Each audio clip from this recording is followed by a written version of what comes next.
사랑하는 성도 여러분, 오늘 수요일 로마서 8장 15절 말씀 함께 보겠습니다. 너희는 다시 무서워하는 종의 영을 받지 아니하고 양자의 영을 받았으므로 우리가 아빠 아버지라고 부르짖느니라. 아멘. 하나님은 누구신가? 라는 제목으로 하이델베르크 요리문답 강의를 계속하겠습니다. 오늘은 제26문 이렇게 묻습니다. 전능하신 성부 하나님, 천지의 창조주를 나는 믿사오며 라고 고백할 때 당신은 무엇을 믿습니까?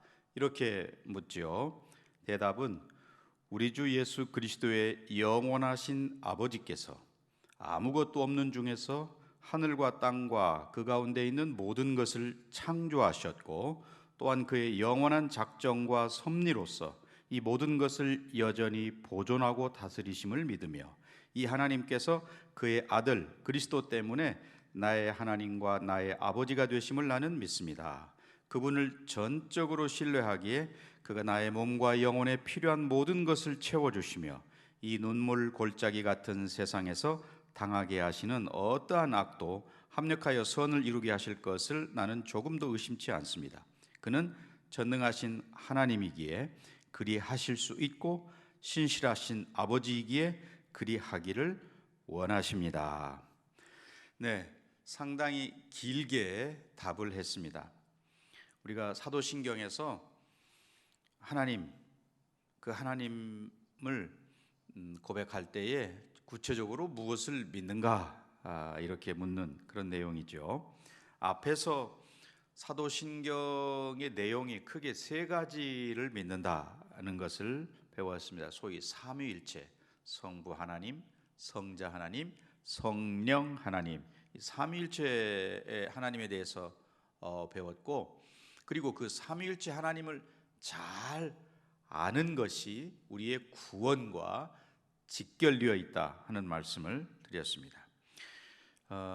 이제 오늘 말씀은 그 세 가지 중에서 첫 번째, 성부 하나님, 그 전능하사 천지를 만드신 하나님 아버지를 내가 믿사오며, 이렇게 사도신경에서 고백했는데, 이게 어떤 내용을 담고 있는가라고 하는 것입니다.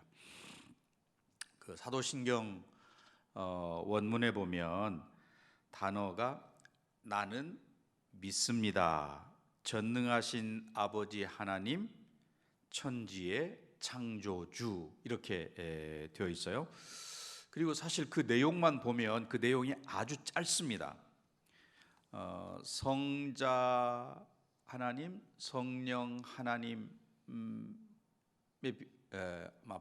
물론 성령 하나님도 간단하게 성령을 믿사오며 이렇게 되어 있지만, 그 자세한 내용을 쭉 그 밑으로 연결되어 있다고 지난 시간에 말씀을 드렸는데요. 그런 면에서 보면 성부 하나님에 대한 고백이 제일 짧다, 이렇게 말할 수 있습니다. 그러다 보니까 성부 하나님에 대해서 깊이 생각을 갖기가 어렵다, 그런 말도 됩니다. 그래서 오늘 우리가 사도신경에서 짧게 고백하는 그 성부 하나님에 대해서 생각을 하는 거죠. 첫 번째로 성부 하나님, 전능하신 하나님, 이렇게 고백되어 있습니다.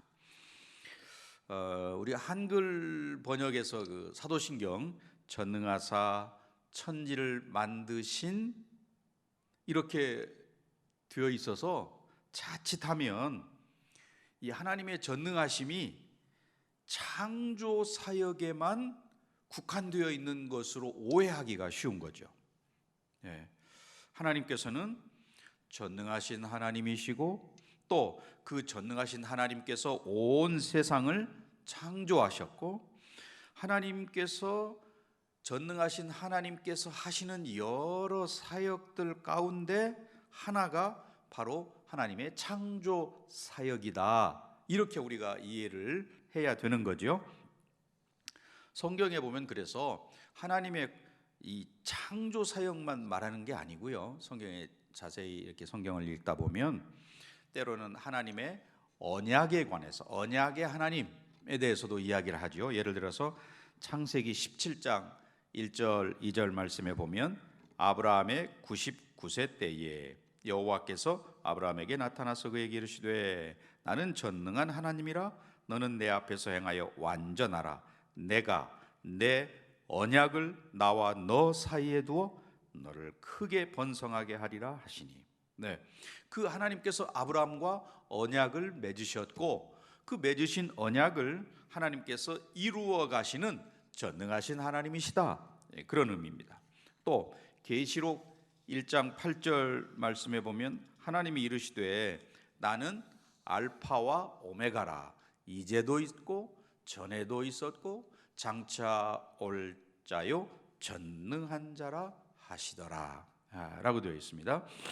그러니까 전능하신 하나님은 알파, 즉 창조에만 관련되어 있는 분이 아니시고 알파에서 오메가까지 창조하시고 다스리시고 또 섭리하시고 그 영원 전에 작정하신 모든 것들을 다 이루시고 완성하시는 그런 전능하신 하나님, 그런 말이죠. 계시록 4장 8절에 그렇게 고백됩니다. 네 생물은 각각 6날개를 가졌고 그 안과 주위에는 눈들이 가득하더라. 그들이 밤낮 쉬지 않고 이르기를 거룩하다 거룩하다 거룩하다 주 하나님 곧 전능하신 이여 전에도 계셨고 이제도 계시고 또 장차 오실 이라고 고백되어 있죠.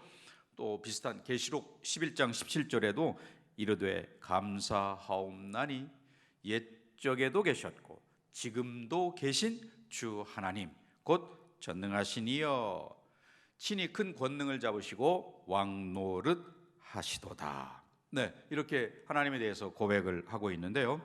그러니까 우리가 사도신경의 첫 번째 조항 전능하신 하나님 이렇게 고백을 할 때 뭘 떠올리고 있는 겁니까?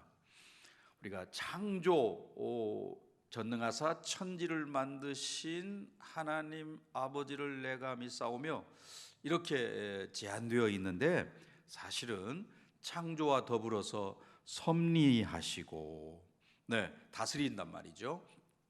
하나님께서 자 그런 점을 강조하기 위해서 하이델베르크 요리문답 26문에서는 창조뿐만 아니라 섭리도 이렇게 고백하고 있다, 그런 이야기예요. 그래서 아까 읽은 26문의 그 답에 보면 아무것도 없는 중에서 하늘과 땅과 그 가운데 모든 것을 창조하셨고 또한 그의 영원한 작정과 섭리로서 이 모든 것을 여전히 보존하고 다스리심을 믿으며 전능하신 하나님에 대해서 좀 더 구체적으로 이렇게 우리가 고백을 해야 한다는 겁니다.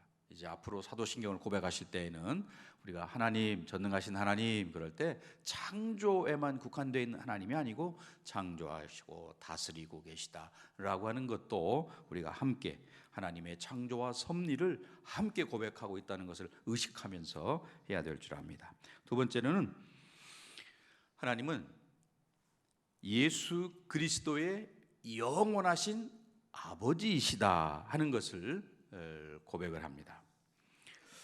창조하시고 섭리하시는 이 성부 하나님께서 예수 그리스도의 영원하신 아버지시다, 그런 말인데요. 그냥 아버지가 아니고 영원하신 아버지, 이런 고백을 합니다. 영원하신 아버지.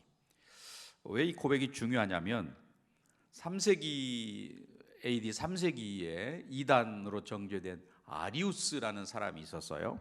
근데 아리우스가 이야기하기를 아니 아버지가 아들을 낳았으니 그 낳기 이전에는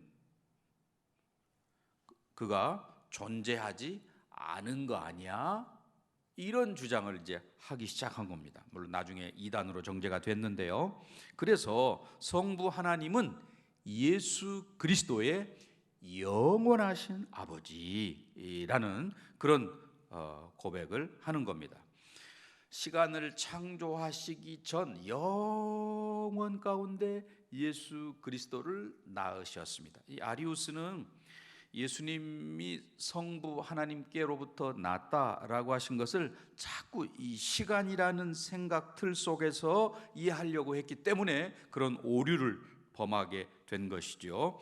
예수님께서 태어나신 것은 그 시간이 없는 영원 전에 태어나셨다. 성부 하나님은 영원히 예수 그리스도를 낳으시는 하나님, 또 예수 그리스도는 하나님으로부터 영원히 태어나시는 하나님. 이 표현이 서로의 그런 관계성을 나타낸다 하는 것을 우리가 이해를 해야 되겠는데, 그래서 하이델베르크 요리문답에서는 그 성부 하나님은 예수 그리스도의 영원하신 아버지, 이렇게 설명을 하고 있는 겁니다. 우리 성도님들도 잘 이해하셔야 되겠어요. 세 번째는 예수 그리스도 때문에 우리가 하나님의 자녀가 되었다라고 하는 사실을 함께 고백합니다. 26문의 그 답에 보면 우리 주 예수 그리스도의 영원하신 아버지가 그의 아들 예수 그리스도 때문에 나의 하나님과 나의 아버지가 되심을 나는 믿습니다. 이렇게 우리가 고백을 하는 거잖아요. 그러니까 여기서 중요한 예수 그리스도 때문에 나의 하나님과 나의 아버지가 되심을 나는 믿는다라는 표현입니다. 예수 그리스도를 영접하는 자, 곧 그의 이름을 믿는 자에게는 하나님의 자녀가 되는 권세를 주었다. 성경은 그렇게 이야기하죠. 그래서 우리는 예수님의 그 구속의 공로로 죄 사함만 받은 게 아니고 하나님의 아들, 딸이 되었다라고 하는 사실이죠. 요한복음 20장 17절 말씀에 예수께서 이르시되 나를 붙들지 말라. 내가 아직 아버지께로 올라가지 아니하였노라. 너는 내 형제들에게 가서 이르되 내가 내 아버지 곧 너희 아버지 내 하나님 곧 너희 하나님께로 올라간다 하라 하시니. 또 로마서 8장 15절부터 16절까지 오늘 본문의 말씀 포함되어 있죠. 너희는 다시 무서워하는 종의 영을 받지 아니하고 양자의 영을 받았으므로 아빠 아버지라고 부르짖느니라. 성령이 신이 우리의 영과 더불어 우리가 하나님의 자녀인 것을 증언하시나니. 이러한 성경의 고백들을 보면 정말 놀라운 은혜다, 이런 사실들을 깨닫게 되는 것입니다. 하나님을 나의 아버지라고, 아빠 아버지라고 부를 수 있다는 것. 우리는 죄인이요 하나님과 원수되었던 그런 사람들이었는데 그 그리스도의 구속의 은혜를 힘입어 가지고 하나님의 자녀가 되어서 평생 그분의 사랑을 받고 보호하심을 받고 그렇게 살게 되었습니다. 이러한 은혜의 사실을 고백하는 게 바로 하이델베르크 26문의 답변이 되는 것이죠. 전능하신 하나님께서 나의 아버지시다라고 하는 사실 때문에 그 하나님의 창조와 섭리, 이것이 정말 실제적으로 나에게 직접적으로 위로를 주고 은혜가 되고 또 능력이 되고 이렇게 된다는 것이죠. 자, 그런 점에서 저와 여러분이 예수님 안에서 어떠한 놀라운 일들이 일어났는가, 하나님을 나의 아버지라고 고백하는 것이 나에게 어떤 의미가 있는가 하는 것을 잘 깨달아 알아야 되겠습니다. 네 번째는 하나님의 섭리를 믿는 믿음, 이것을 고백하고 있는 거예요. 이 하나님께서 우리에게 베푸신, 저와 여러분에게 베푸신 이 은혜를 정말 어떻게 그 은혜 앞에서 반응해야 할 것인가. 하나님 나에게 주신, 예수님 때문에 우리에게 베푸신 그 은혜에 대해서 우리는 그 하나님께서 행하신 그 일에 대한 굳은 신뢰로 반응을 해야 된다. 이게 하이델베르크 26문의 답변에 나와 있는 내용입니다. 그 답변에 이렇게 계속되죠. 나는 그 하나님을 전적으로 신뢰하기에 그가 나의 몸과 영혼에 필요한 모든 것을 채워주시며 이 눈물골짜기 같은 세상에서 당하게 하시는 어떠한 악도 합력하여 선을 이루게 하실 것을 나는 조금도 의심치 않습니다. 이렇게 답을 했어요. 하나님께서 내 몸과 영혼에 필요한 모든 것들을 책임져 주시고 채워 주실 것을 믿는다. 간단하게 요약하면 그러한 내용입니다. 예수님께서 마태복음 6장 31절부터 33절까지 해서 뭐라고 말씀하세요? 그러므로 염려하여 이르기를 무엇을 먹을까 무엇을 마실까 무엇을 입을까 하지 말라. 이는 다 이방인들이 구하는 것이라 너희 하늘 아버지께서 이 모든 것이 너희에게 있어야 할 줄을 아시느니라. 그런즉 너희는 먼저 그의 나라와 그의 의를 구하라. 그리하면 이 모든 것을 너희에게 더하시리라. 아멘. 네, 우리가 부모로서 자녀들에게 보통 뭐라고 이야기합니까? 야, 너 먹고 쓸 거 다 내가 책임질 테니까 너는 그냥 공부만 해.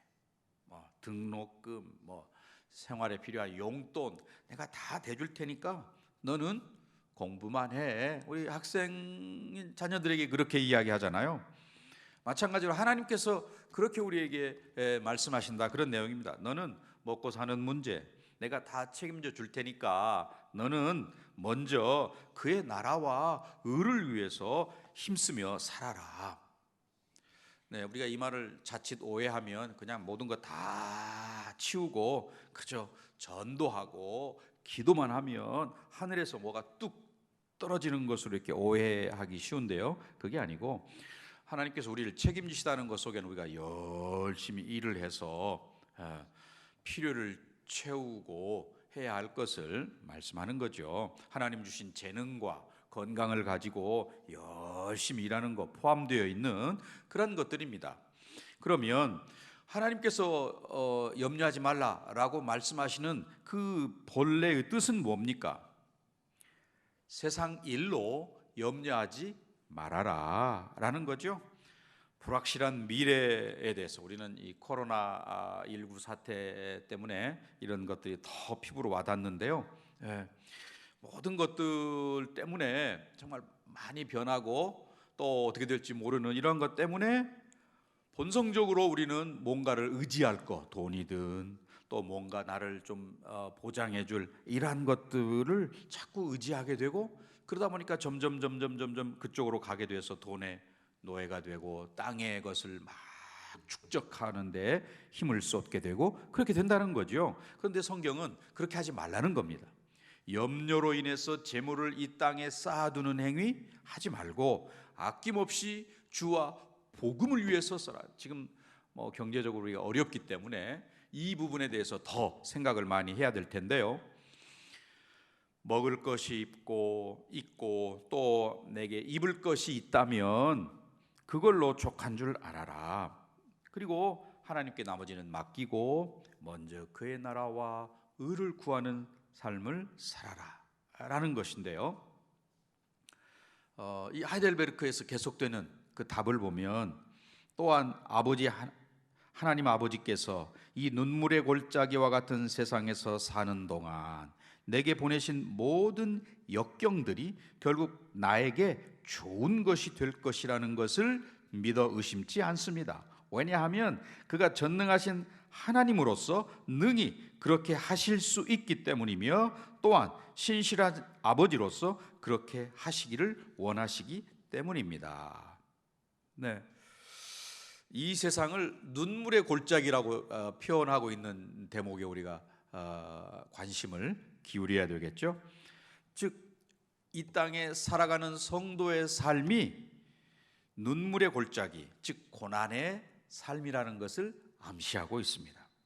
이 눈물 골짜기와 같은 세상에 사는 동안 어떤 일이 그 안에서 일어나든지 심지어는 내게 일어나는 나쁜 일 또는 악한 일 이런 것까지도 그 모든 것들이 하나님의 섭리 아래서 되어지는 일이고 반드시 합력해서 나의 유익을 가져다 줄 것이다, 그런 말입니다. 로마서 8장 28절 말씀 잘 아시죠?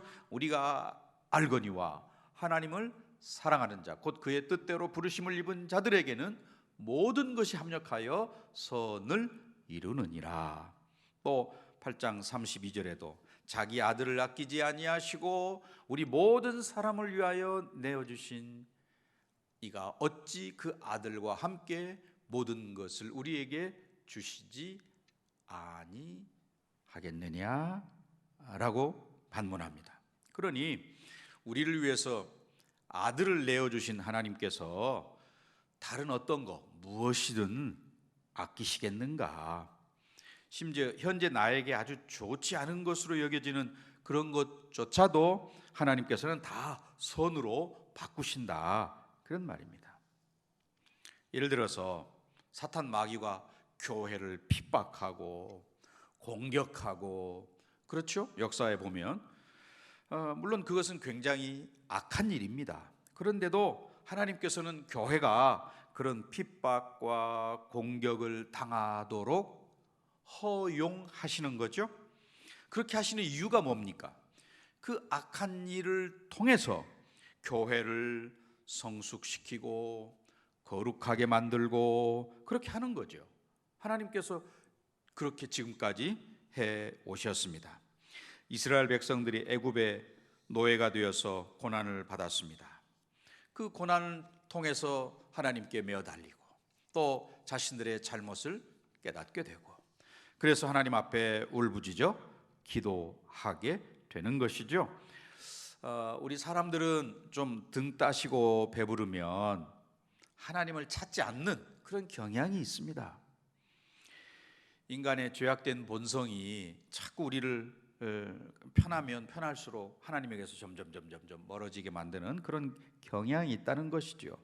어려움에 처할 때 비로소 하나님 앞에 두 손 들고 눈물을 흘리면서 천부여 의지없어서 손 들고 옵니다. 이렇게 되는 것을 우리 성경에서 많이 보아왔습니다. 이스라엘 백성들을 통해서. 저와 여러분도 마찬가지고요. 하나님께서는 고난과 핍박을 통해서 교회를 정결하게 하고 성도들의 믿음을 강하게 하고 또 우리를 좀 더 거룩하게 만들어 가신다 하는 것입니다. 내 안에 남아있는 죄와 악이 좀 없었으면 좋겠다, 그런 생각들을 우리가 간혹 합니다. 그런데 아직도 여전히 내 속에 죄와 악이 남아있는 이유가 무엇입니까? 만일 여러분들이 아니 제가 하나님 같다면 그냥 우리의 죄만 용서해 주는 게 아니고 내 마음속에 여러 가지 죄성까지도 다 없애가지고 그냥 천사처럼 이렇게 만들어 주면 좋겠다, 이런 생각을 하기도 합니다. 그런데 하나님께서는 우리 안에 그런 죄책은 다 사해 주셨지만 아직도 여전히 우리 속에 죄성은 조금 남아 있습니다. 그것은 사실은 그 죄성 때문에 때로는 넘어지기도 하고 또 그 죄성 때문에 쓰라린 아픔을 경험하기도 하고 그렇게 되는데, 이러한 것들을 통해서 교만해지기 쉬운 우리의 마음을 낮추시기도 하시고 끝까지 내 힘으로는 안 되고 그리스도의 십자가의 공로를 의지해야 되는구나, 십자가를 붙들게 만드시는 거지요. 또 그런 우리의 죄성 때문에 여전히 내가 죄를 범하는 연약한 인간임에도 불구하고 한없이 은혜를 베풀어 주시고 용서해 주시고 때로는 회복시키시는 한량없는 하나님의 은혜와 사랑을 깊이 깨닫고 감사하고 찬송하고 하나님을 예배하고 이렇게 하시는 거지요. 또 그런 우리 속의 죄성으로 인해서 내가 그 남아있는 죄성을 자꾸 정복하기 위해서 싸워가는 동안에 열매 맺고 좀 더 거룩해져 가고 또 세상에서 칭찬을 얻고 하나님께 영광을 돌리게 되고 이렇게 된다는 거죠. 우리가 좀 더 점점 거룩해져 가는 그런 놀라운 일들이 이루어진다는 것입니다. 결국 하나님께서 이 모든 것들이 다 합력해서 선이 되게 하신다 하는 말입니다. 하나님의 이런 놀라운 사랑, 놀라운 은혜, 그 악을 심지어는 악까지도 사용하셔서 선으로 바꾸시는 전능하신 하나님, 그 하나님께서 나를 사랑하시고 나의 신실한 아버지이십니다 라고 하는 것을 우리가 믿게 된다는 거죠. 자, 이제 결론의 말씀을 맺고자 합니다. 전능하신 하나님, 나의 하나님 되심을 감사하시기를 바랍니다. 그리스도의 영원한 아버지 되셔서 저와 여러분이 예수 그리스도 때문에 하나님의 자녀가 되었습니다. 예수님 때문에 이런 하나님의 자녀가 된 저와 여러분, 하나님의 섭리를 믿는 믿음을 우리가 갖게 되었다는 거죠.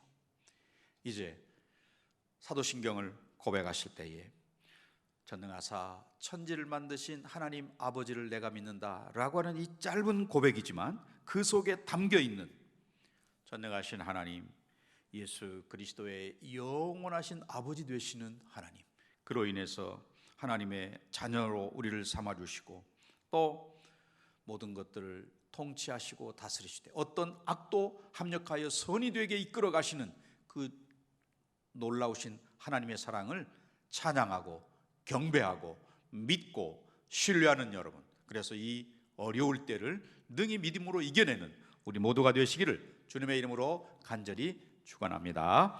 기도하시겠습니다. 거룩하신 아버지 하나님, 오늘 저녁에 특별히 하나님은 누구신가 라고 하는 것에 대해서 알게 하시고 또 깨닫게 하실 뿐만 아니라 믿게 하시니 감사를 드립니다.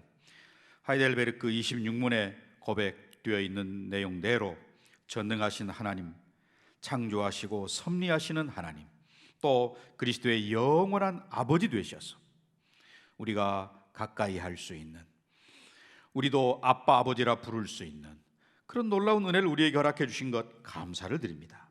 또한 동시에 하나님의 합력하여 선을 이루시는 이 놀라운 섭리를 믿을 수 있는 믿음을 우리에게 주셔서 감사합니다. 이 믿음으로 이 어려운 시기를 극복하는 성도들 되게 하시고 늘 사도신경을 고백할 때마다 하나님의 전능하심을 온전히 믿는 우리 성도들 되게 하여 주옵소서. 예수님의 이름으로 기도하옵나이다. 아멘.